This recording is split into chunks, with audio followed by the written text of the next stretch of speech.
Hello everyone, welcome to Guru Shashi campus. जो एक episode मैंने चालू किया है कल के डेट से, जिसमें आपको द हिंदू के वर्ड्स मैं आपको प्रोवाइड करा रहा हूँ। तो यहाँ पर आज फिर मैं कुछ और वर्ड्स लेकर के आया हूँ और आज थोड़े से ज्यादा वर्ड हैं, लेकिन बहुत ही अच्छे वर्ड हैं, इंपॉर्टेंट वर्ड्स हैं जो कि आपको जनरली भी पता होने चाहिए और एग्जाम पॉइंट ऑफ व्यू से भी काफी इंपॉर्टेंट हैं। तो देखिए, जो आज का पेपर है उस पेपर को मैंने लिया है द हिंदू का, और यहाँ पर जो सबसे पहला वर्ड है, यहाँ पे 3 वर्ड लिए हैं मैंने। पहला है पेग, दूसरा है फर्टिलिटी रेट और तीसरा है मोर्टेलिटी रेट। तो देखिए, तीनों वर्ड्स के बारे में मैं आपको समझाता हूं। एक्चुअल में सबसे पहले देखिए तो हेडलाइन थी क्या, fresh case rise by over 800, government pegs fertility rate 3.33%। यानी गवर्नमेंट ने क्या किया है कि फर्टिलिटी रेट को पेग किया है 3.33%। यानी कि आप देखें, पेग का मतलब अगर आप देखें तो नाउन फॉर्म में खूंटी होता है, और पेग एज अ वर्ब का मतलब होता है खूंटी पे टांगना।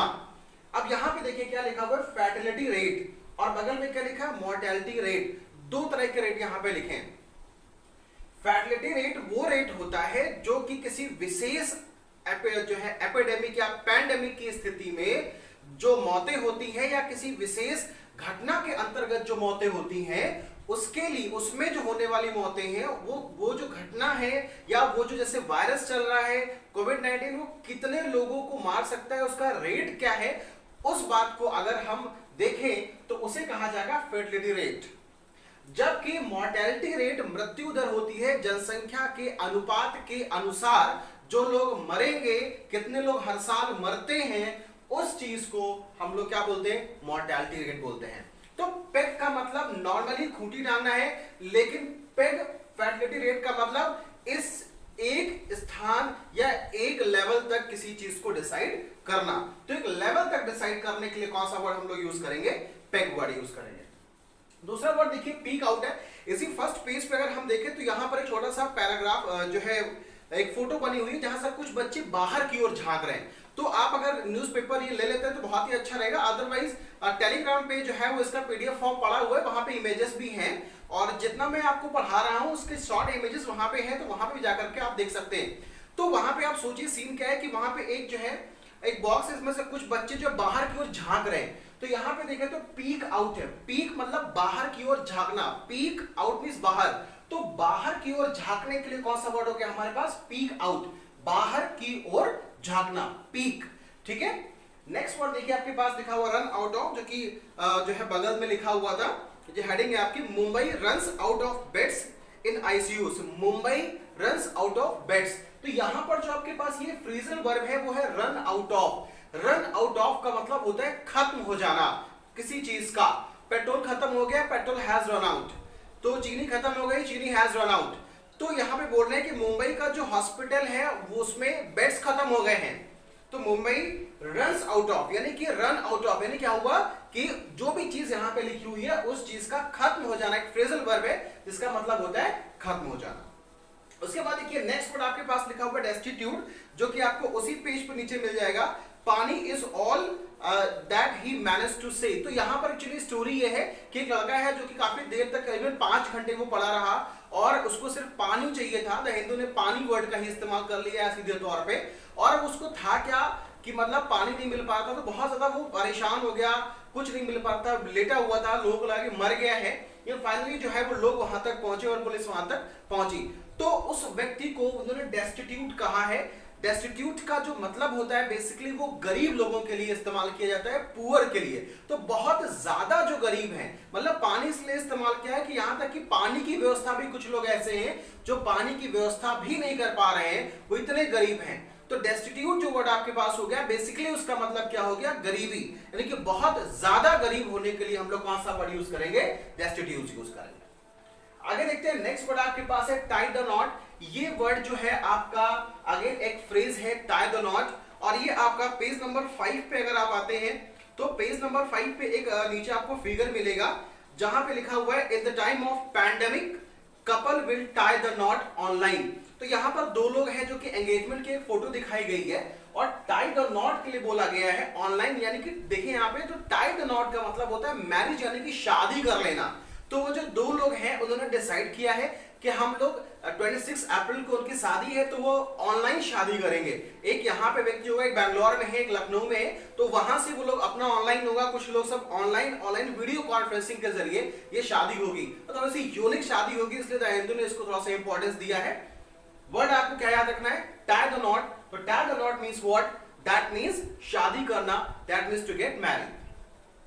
ट्रांसेंडिंग डिस्टेंसेस, वहीं पर नीचे जो फिगर है वहां पे लिखा हुआ है ट्रांसेंडिंग डिस्टेंसेस। तो ट्रांसेंड वर्ड का मतलब होता है किसी एक स्थान से किसी सामान्य अवस्था से आगे निकल जाना। तो ट्रांसेंडिंग द डिस्टेंसेस यानी कि जो डिस्टेंसेस है, यानी कि बीच में जो डिस्टेंस है लखनऊ से बैंगलोर के बीच की, और जिसको वो ट्रैवल इसलिए नहीं कर पा रहे कोविड-19 की वजह से, ट्रांसेंडिंग द डिस्टेंसेस, तो वो जो दूरी है वो उससे भी आगे निकल गए और उन्होंने ऑनलाइन शादी करने का एक जो है फैसला कर लिया। तो ट्रांसेंड वर्ड हो गया। ट्रांसेंड का मतलब होता है सामान्य स्थिति से आगे निकल जाना, किसी को सरपास कर जाना, कहीं से आगे निकल जाना। तो ये आपके पास वर्ड हो गया ट्रांसेंड। उसके बाद आप देखिए कोहर्ट वर्ड यूज किया गया है, जो कि आपको एडिटोरियल पेज 6 पे मिल जाएगा, कोहर्ट। और ये जो आपका जो है उसमें लिखा हुआ है अक्रॉस द गल्फ। तो अक्रॉस द गल्फ वाला जो कॉलम है उसको पढ़िएगा।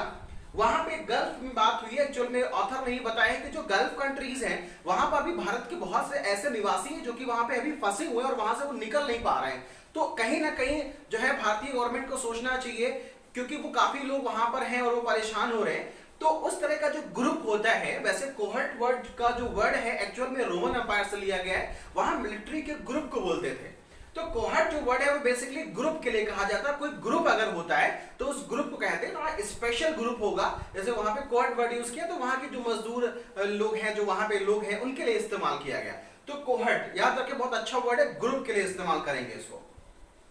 नेक्स्ट वर्ड देखिए आपके पास लुक्रेटिव और रेमिटेंस, ये दोनों वर्ड भी आपको उसी एडिटोरियल में मिल जाएंगे। तो जहां पे देखिए जो लुक्रेटिव जो वर्ड है उसका मतलब होता है लुभावना।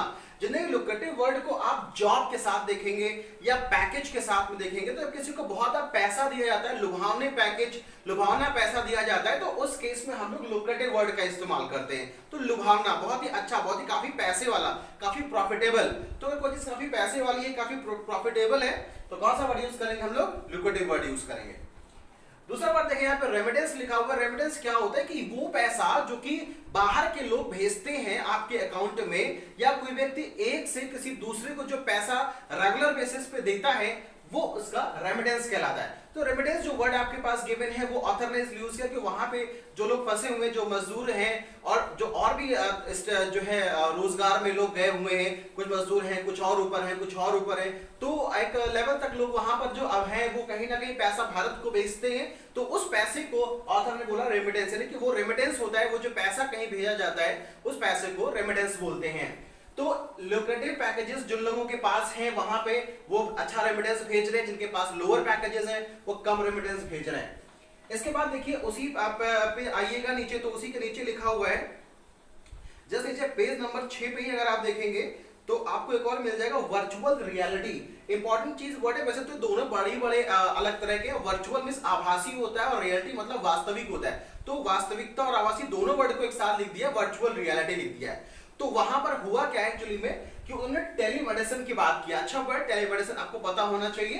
तो टेलीमेडिसिन वर्ड कॉइन कैसे हो रहा है, उसको काफी पुराना वर्ड है लेकिन यहाँ पे आया काफी दिनों के बाद, तो कॉइन वर्ड यहाँ पे किया गया है।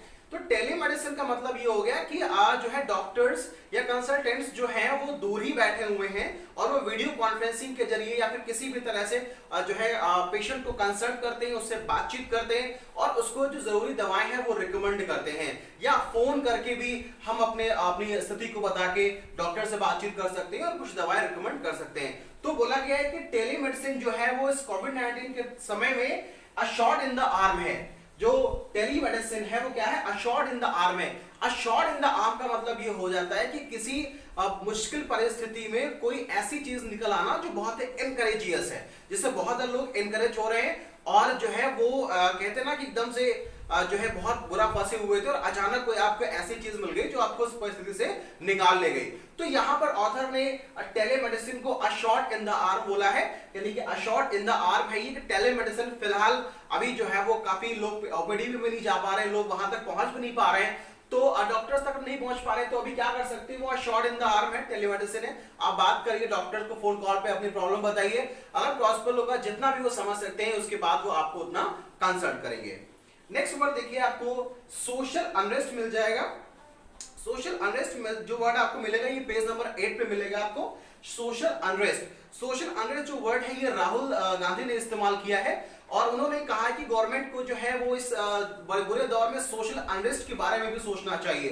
तो अनरेस्ट मतलब बेचैनी होता है, तो सोशल अनरेस्ट मतलब सामाजिक बेचैनी, मतलब समाज के अंदर जो एक तरह का बेचैनी आ रही है, समाज के अंदर जो लोग परेशान हैं उनके अंदर कहीं ना कहीं अब वो क्षमता खत्म हो रही है, तो वो चीजें जो है कहीं ना कहीं लोग अब एक सीमाएं क्रॉस कर रहे हैं, तो उस पूरे समाज में जो अनरेस्ट फैला हुआ है उसके लिए एक फ्रेज हम लोग यूज कर सकते हैं और वो क्या है हमारे पास, सोशल अनरेस्ट फ्रेज है।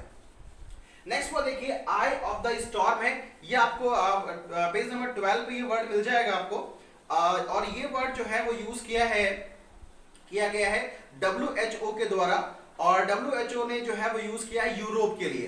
तो उन्होंने बोला है कि यूरोप जो है अपनी फैक्ट्रीज को स्टार्ट करने जा रहा है और वो वापस से चीजों को रिज्यूम करने जा रहा है, तो वहां पर ये बोला है कि ये अभी भी आप आई ऑफ द स्टॉर्म है, यानी कि आई ऑफ द स्टॉर्म का मतलब है मुश्किल परिस्थिति में होना, in the middle of a difficult situation, कि यूरोप शुरू तो करने जा रहा है पर WHO बोल रहा है कि अभी भी आप आई ऑफ द स्टॉर्म है, यानी कि अभी भी आप मुश्किल परिस्थिति में बने हुए हैं। तो अभी आप अपने आप को अलग नहीं कर सकते, बहुत आप ये सोच सकते हैं कि हम जो है फ्री हो गए, ऐसा नहीं हो सकता है। That is what is I of the storm.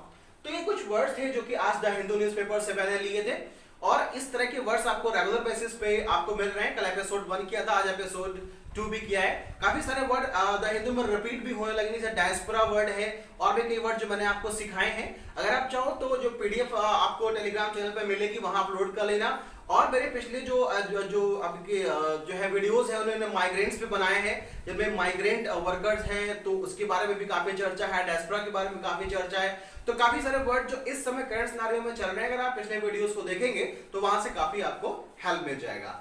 Finally, stay home, stay safe, thank you.